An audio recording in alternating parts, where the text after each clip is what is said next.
Hello दोस्तों, स्वागत है आपका हमारे चैनल टेक चेक में। तो ये है हमारा डेटा डीबीएमएस सीरीज का 4th लेक्चर नॉर्मलाइजेशन। इससे पहले भी 3 लेक्चर्स हम अपलोड कर चुके हैं, तो उसे आप मेरी प्रीवियस वीडियोस में चेकआउट कर सकते हैं। तो बिना किसी डिले के हम नॉर्मलाइजेशन स्टार्ट करते हैं। तो नॉर्मलाइजेशन क्या होता है? पहली बात तो बेसिकली नॉर्मलाइजेशन डेटा बेस में जो भी डेटा होता है उसको ऑर्गेनाइज करने का एक वे है, नॉर्मलाइज करने का एक वे है। ठीक है, तो अब टाइप्स ऑफ नॉर्मलाइजेशन क्या होते हैं? 2 टाइप होते हैं नॉर्मलाइजेशन के, row based normalization and column based normalization. Row based normalization से हम क्या समझते हैं, जो हमने अपने सबसे पहले वाले एग्जाम्पल में देखा था कि जिसमें मैंने प्राइमरी की के बारे में बताया था। फॉर एग्जाम्पल आप ये टेबल ले लीजिए, this is a student table. Okay, इसके कॉलम्स है ID, name, email ID. Okay, 3 columns है इसके।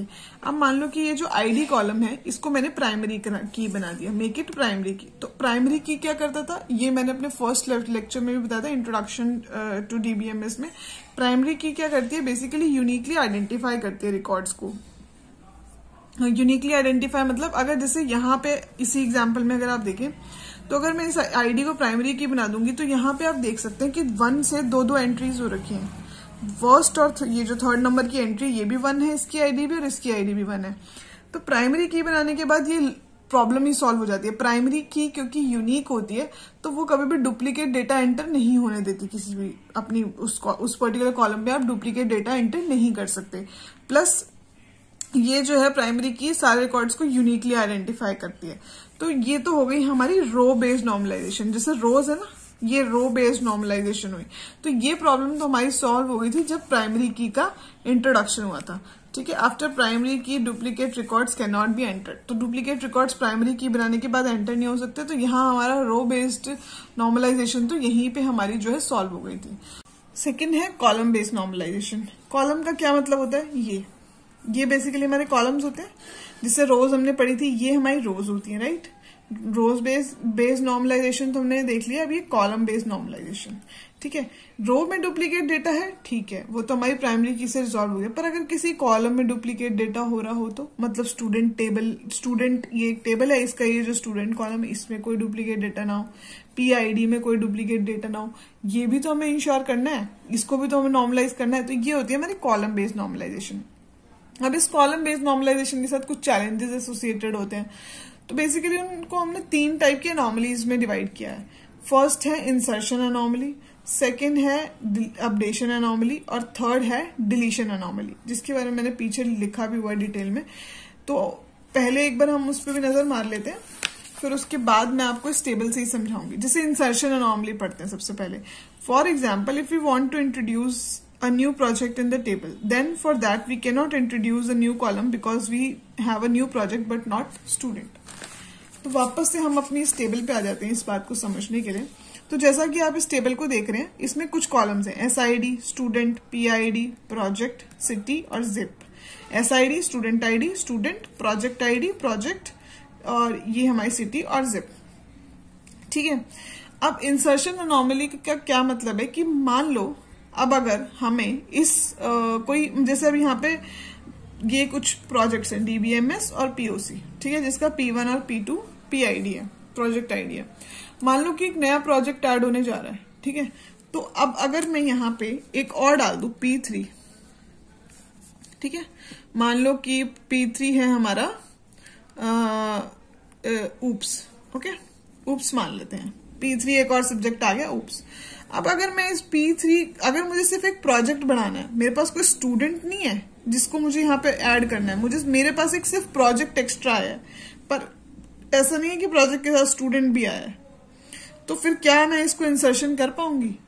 सिर्फ मतलब इस वाली की में, इस वाले कॉलम में मेरा डेटा जाएगा, बाकी सब एम्प्टी रहेंगे। और ये तो SID अगर इसमें से कोई प्राइमरी की होगी तो मैं एम्प्टी भी नहीं छोड़ सकती। प्राइमरी की इज नॉन एम्प्टी ऑल्सो, ये भी ध्यान रखिएगा कि यूनिकली तो आइडेंटिफाई करती ही है, प्लस प्राइमरी की जो है वो एम्प्टी नहीं छोड़ सकते। तो ये इंसर्शन पॉसिबल है नहीं। इसकी वजह से, सिर्फ एक प्रोजेक्ट बढ़ाने की वजह से हम पूरी रो बढ़ा रहे हैं जिसमें हमारे पास कोई स्टूडेंट नहीं है, right.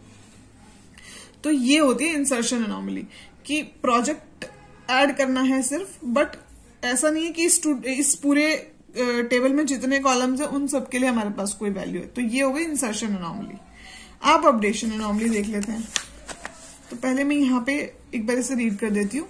If we have duplicate entry of even one column which we want to perform update on, then that situation is called update anomaly.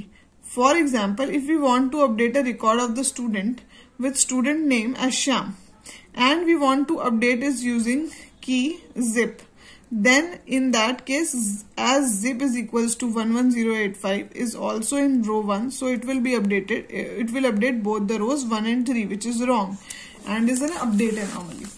अब इसे हम यहाँ पे समझ लेते हैं कि मान लो मुझे ये वाला स्टूडेंट है ना श्याम, इसका मान लो मुझे अपडेट करना है, इसका रिकॉर्ड मुझे अपडेट करना है। अपडेट के में हमेशा एक वेयर कंडीशन होती है कि मुझे किस की से अपडेट करना है। तो मान लो मैंने एक क्वेरी लिखी लाइक अपडेट, मान लो इस टेबल का नाम स्टूडेंट टेबल है, ठीक है, स्टूडेंट डेटा। मान लो मैंने एक लिखा update from student where zip is equals to क्या हो, ये जिप कोड हो, इस जिप कोड से अपडेट कर दो, ठीक है। तो अब ये देखो आप इस टेबल में ये जिप कोड दो रिकॉर्ड्स के साथ एसोसिएटेड है, एक ये रिकॉर्ड एक ये रिकॉर्ड। तो अगर मैंने ये कंडीशन लगा दी कि update from student table where zip is equals to 110085, तो ये क्या करेगा, ये सिर्फ क्या इसी रिकॉर्ड को अपडेट करेगा? नहीं, ये इन दोनों रिकॉर्ड्स को अपडेट कर देगा। तो यहां पे हमारा एक और फेलियर हो जाता है अपडेट अनोमली का। हमें करनी तो अपडेट सिर्फ ये वाली रो थी, पर क्योंकि यहाँ पे डुप्लीकेसी प्रेजेंट है, इस टेबल में इस कॉलम पे डुप्लीकेट डेटा प्रेजेंट है, इसलिए ये रो भी अपडेट हो जाएगी। तो इसे कहते हैं अपडेशन अनोमली। अब आते हैं हम डिलीशन अनोमली पे, ठीक है। यहाँ पे एक बार डिलीशन अनोमली को भी रीड कर लेते हैं। For example, if I want to delete a record with SID 1, then with the first row all other data will also be deleted, like we will lose the detail of PID and city also. Right? ये बात अब मैं इसको समझाती हूँ क्या है। ये कह रहे हैं कि अगर मान लो डिलीशन अनोमली क्या है कि मान लो मुझे स्टूडेंट राम का डेटा हटाना है, ठीक है, पर इसका मतलब ये थोड़ी है कि मुझे प्रोजेक्ट P1 को भी गायब कर देना है। मतलब ऐसा हो सकता है ना कि जैसे अब इस केस में देखो P1 एक ही बंदे को असाइंड है, राम को, राइट। DBMS का जो सब्जेक्ट है या प्रोजेक्ट है वो सिर्फ एक बंदे को असाइंड है, राम को, और किसी को नहीं है। अगर इस टेबल में से मैं राम की एंट्री को डिलीट मार दूं तो एक हिसाब से ये प्रोजेक्ट जो है DBMS, इसका भी नामो निशान हट जाएगा। फिर हमारे पास अगर कोई पूछेगा आपके पास कितने प्रोजेक्ट है, तो तुम बोलोगे कि POC और ऊप्स 2 ही प्रोजेक्ट, मतलब ऊप्स सॉरी यहाँ पे मैंने ये इंसर्शन अनोमली का एग्जांपल दिया, तो हमारे पास बोलेंगे हम POC ही एक प्रोजेक्ट है, राइट। तो उसके राम के डेटा को डिलीट करने के साथ साथ प्रोजेक्ट का डेटा भी चला गया, उसकी सिटी जिप सब चला गया, राइट। अब मान लो ये प्रोजेक्ट जो है सिर्फ सिंगल एक राम है, उसी को ये प्रोजेक्ट असाइन था।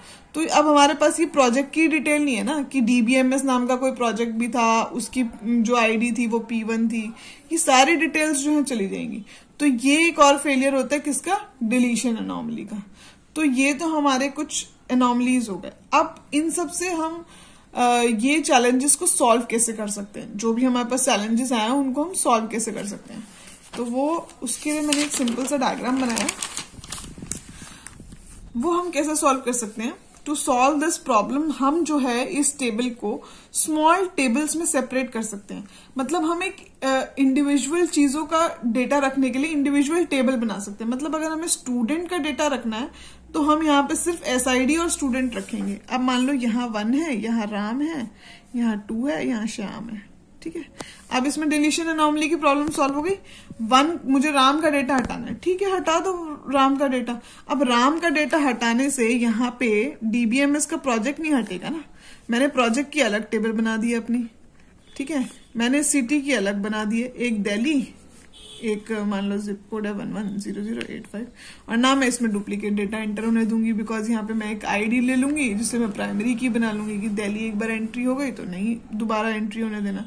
या सेकेंड सिटी कोई और ले लो, मुंबई, कुछ भी जिप कोड ले लिया है ना। तो अब इसमें क्या है कि राम का अगर डेटा हमें डिलीट करना है तो हम कर सकते हैं। फिर इन सबको कनेक्ट करने के लिए हम बेसिकली यहाँ पे फॉरेन की या प्राइमरी की और फॉरेन की का कंसेप्ट यूज करके जॉइंट्स लगा के हम सबको कनेक्ट कर सकते हैं टेबल्स को। इंस्टेड कि हमने एक ही टेबल बनाई हुई थी, उसी में हम अपने प्रोजेक्ट्स भी डाल रहे हैं, स्टूडेंट्स भी डाल रहे हैं, हम अपनी सीट उसका एड्रेस और जिप कोड भी डाल रहे हैं। उससे क्या हो रहा था, अब मुझे राम को मैं अगर डिलीट करने जा रही थी तो प्रोजेक्ट डीबीएमएस ही उड़ जा रहा था। अब यहाँ पे मैं राम को डिलीट करूंगी तो सिर्फ राम का डेटा डिलीट होगा, प्रोजेक्ट टेबल और जिप ये सिटी वाली टेबल एज इट इज रहेगी, राइट। तो आई होप ये कंसेप्ट आपको नॉर्मलाइजेशन जो है क्लियर होगा।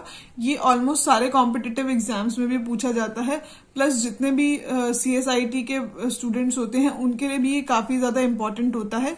इसके बहुत सारे नॉर्मलाइजेशन के फॉर्म्स भी होते हैं, वो हम अपने नेक्स्ट लेक्चर्स में देखेंगे। बट अभी के लिए आपको basic concepts of normalisation I hope clear हो गए होंगे। कोई भी डाउट, कोई भी क्वेश्चन है तो प्लीज आप हमें कमेंट करके बता सकते हैं। हमारी वीडियो को लाइक, शेयर एंड सब्सक्राइब करना ना भूलिए। And thank you for being with Tech check.